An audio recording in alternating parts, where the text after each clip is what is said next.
Welcome to the Rim Break Rodeo. We hope this video helps. You begin by confirming your camera and recorder support ProRes Log. This avoids codec mismatches. Next, set exposure deliberately. Use a waveform and place skin tones around 60 to 70% so you retain highlight detail.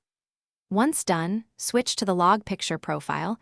Pick your frame rate like 24 and a 4, 2, 2 or 4, 4 color sample depending on delivery. Make sure to enable any onboard LUT bypass so you truly capture flat, maximum latitude for grading. While recording, you must monitor with a calibrated display and apply a temporary monitoring LUT so you see a contrast normal image without baking it into the file. Make small exposure adjustments, change ISO or shutter, and keep an eye on highlights to avoid clipping. Log looks flat but clips hard. Also, prioritize 10-bit ProRes or higher to preserve color depth during grading. Once you lock exposure and color settings, mark takes and keep consistent camera metadata for easier conforming in post.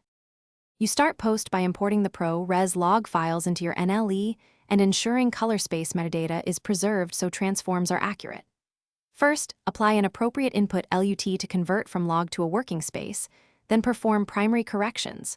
White balance, lift/gamma/gain before any creative grade. This keeps skin tones and contrast consistent. Finally, render to your delivery color space and check shadows, highlights, and noise. If banding or crushed blacks appear, try a denoise pass or slightly raise exposure and regrade as a quick fix. Thanks for watching. Consider subscribing if we helped you.